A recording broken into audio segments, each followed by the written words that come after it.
Hello Stampers, my name is Linda Bedinger and I'm an independent Stampin' Up! Demonstrator, and today I'd like to show you how I made this card. I was a bit in the mood for fall. I passed my first trees on the street that were starting to turn and made me think of fall and sort of fall themes. And so I created this card, and it's actually quite a simple card. Pretty fast. What we need is a base of Very Vanilla that is 8.5 by 5.5 scored at 4 1/4, and we need one piece of Crumb Cake that is 5 1/4 by 4 for the front panel, and then we need some scrap Crumb Cake to cut out our leaves, and that's all we need to make this. I'll be using some of this very pretty copper trim ribbon in a way that I don't see it used very often, but it's pretty versatile stuff, and I'll show you how we're going to use it and what kinds of things I've done with it here. Okay, so let's just get started here.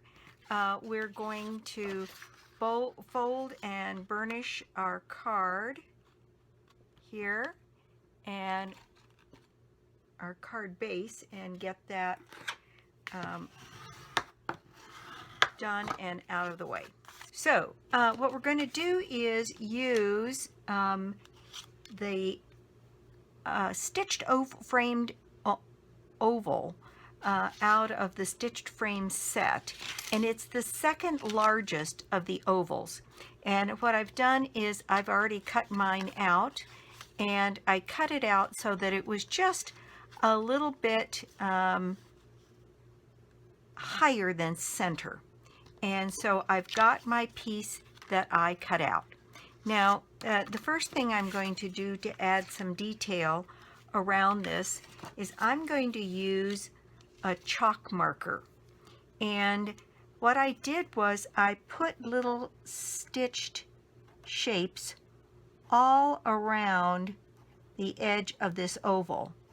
Now when you cut this oval out of your stitched framelit, it leaves a slight impression. I don't know if you can see that on camera, a slight impression around the edge where the die fit.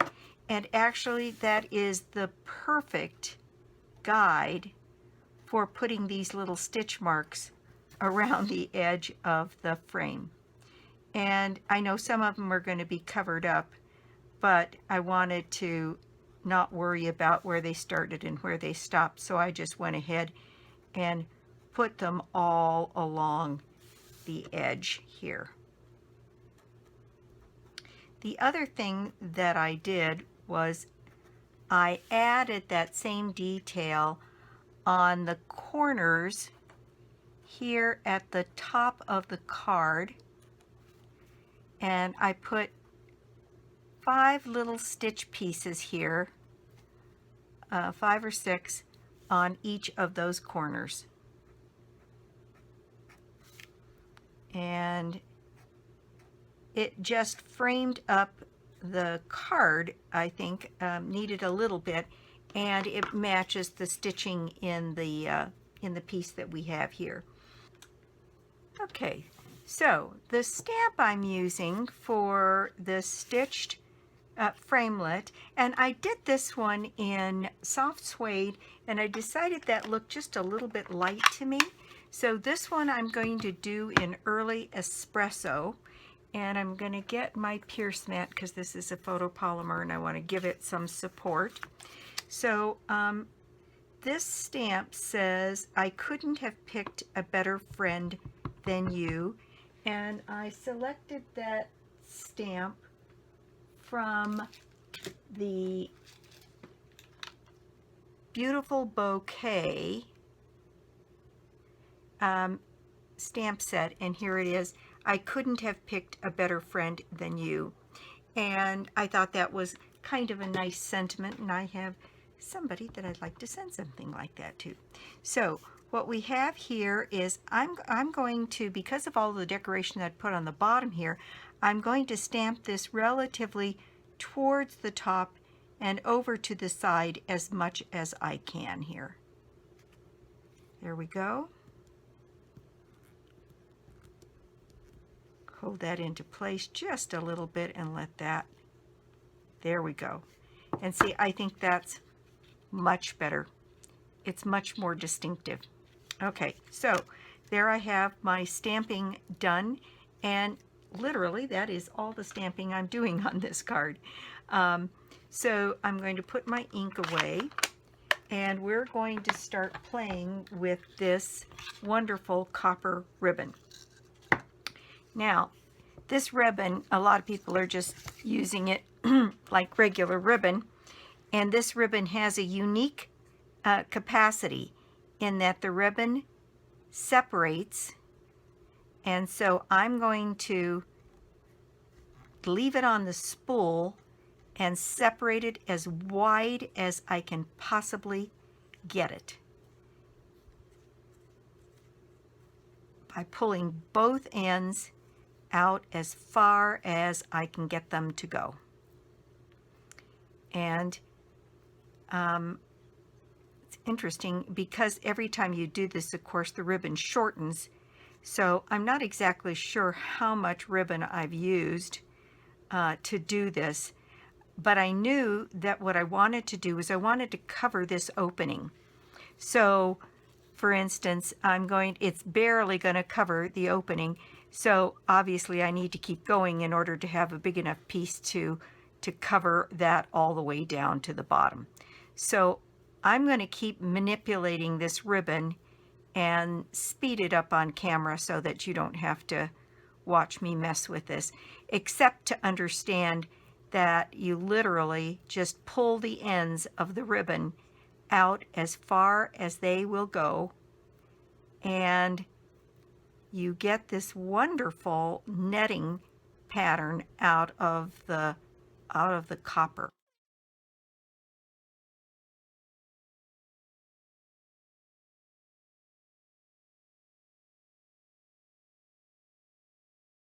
Okay, I think my piece is big enough now. I'm going to go ahead and use my snips and cut this ribbon off here, and I'll just go ahead and widen that last piece just so that it doesn't fight me. Now, what I did was on the back of my card here, I took a lot of small pieces of tear and tape and put them right along the edges of the opening. And so again, I will speed the video while I put my little pieces in place.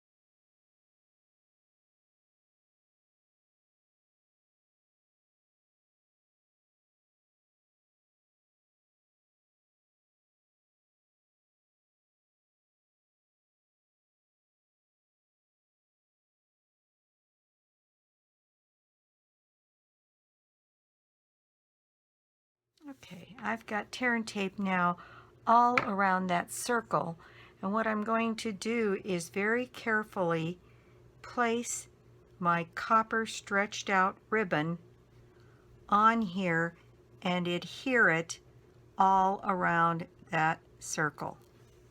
So putting it in place and drawing it across the circle.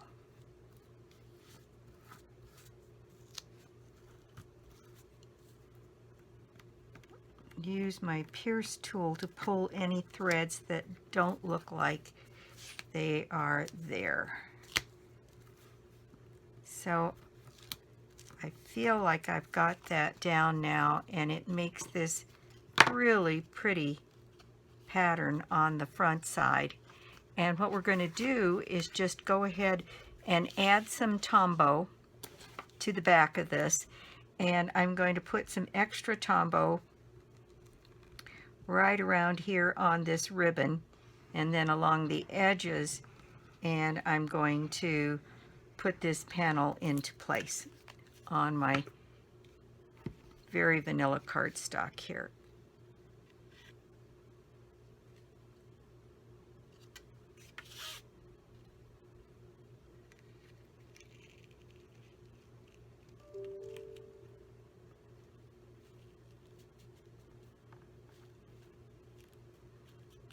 Here we go. Isn't that pretty and different? I just love the way that looks.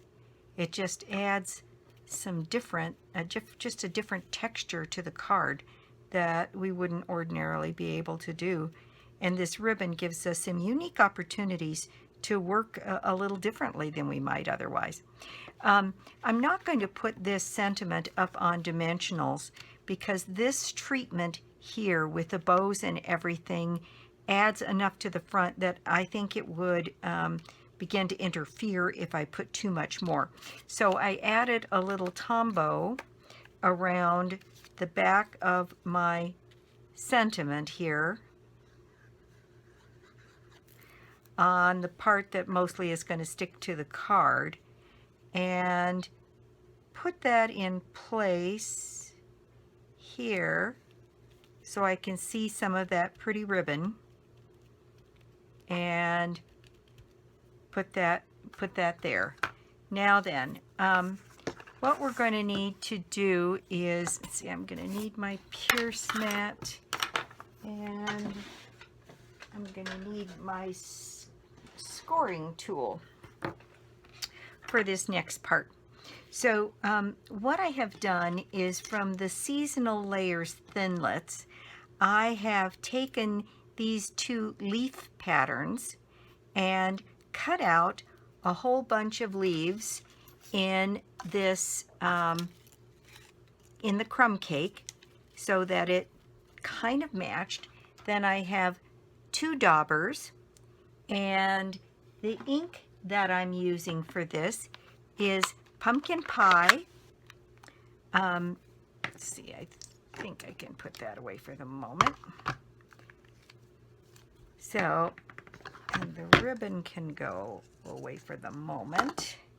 So I've got pumpkin pie, and I have Pear Pizzaz. And when I cut these out, what I did was I just used my pumpkin pie to go around and give these leaves a little bit of color around the edges here. And I'm going to go ahead and do that on several of these leaves, and then I'll show you what else I did to them to make them work for the card.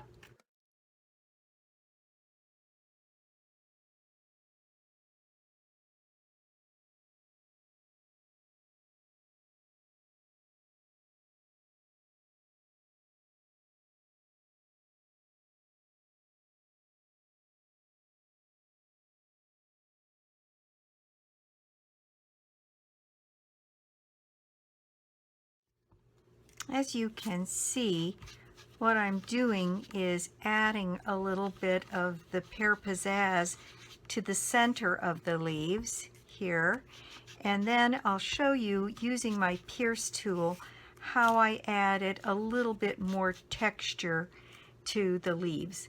On all of these larger leaves, I did cut the stems off about halfway, and because mostly I was tucking them behind things and they were a little long for what I needed.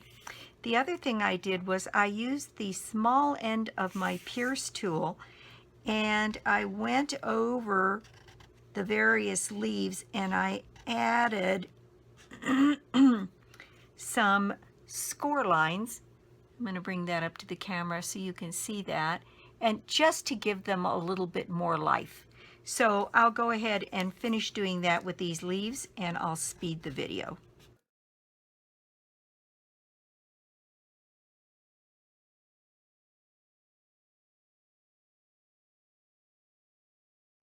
Okay, so there we have our leaves, and they do look a lot more lifelike when they've got that scoring in the middle. So what I did was then I used some of our linen thread, and I just took a great big, let me get the kinks out of this.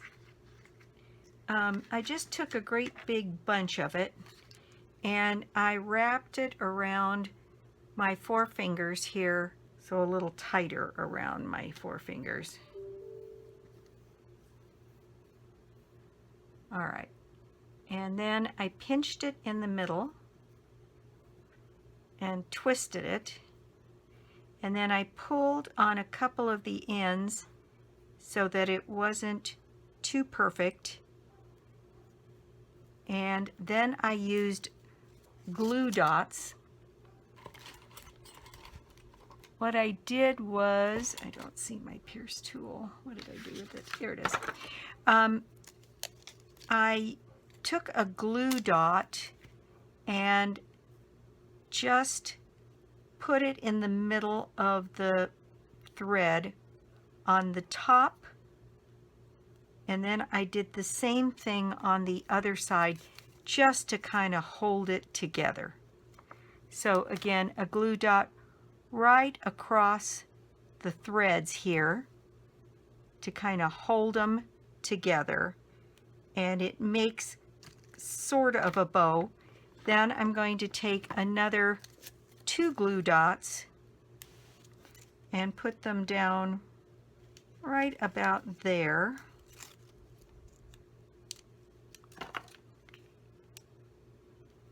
And anchor this loose bow right in here at the bottom of my panel. And let's see if I can cut away some of that. There we go. Now, the thing I did next was I took some more of our copper ribbon, and I made a rather large bow, bigger than I might ordinarily do for a card this size, and tied it down tight, then clipped off the end. Now, what I did was I started opening up this ribbon again, just like we did to put it behind the panel, so that we get a really different kind of dimension and a very pretty 3D bow. And you see what happens is the bow shortens up because I'm pulling the threads. So I'm going to just go through here and fool with this ribbon a little bit until I get a bow. I'm sorry, the doorbell rang and there was nobody around to get it but me. So, as I was saying, we're going to pull this bow out and just make it a lot more interesting than it might have been. And the same thing with the tails here, to draw those tails up. Isn't that pretty? It just makes such a difference on the way this bow looks. Now I'm going to continue using my glue dots here, and I'm going to put one on the knot on the back side of this bow, folding it a little bit in half, and I'm going to secure it down here on the card. Now I want to move this out of the way of the sentiment and get it more at an angle, but I'm going to use glue dots also to secure that bow down on the sentiment so it doesn't move, and it still continues to add some extra dimension to the card, and I think it makes it very unusual looking. And we have just the prettiest set of bows there ever. And now I'm going to use my, let's see, I don't think I need the ink for anything else, so I'm going to set that aside. And well, I guess maybe it looks like I need another glue dot to sort of hold down this end of everything. Looks like it wants to pick up. There, I think that's better. All right, so now what I'm going to do is use a little bit of Tombow on the back of my leaves here, and I'm going to stick one of these very large ones off to the top here, then a couple of these smaller ones tucked in to just give a little hint of color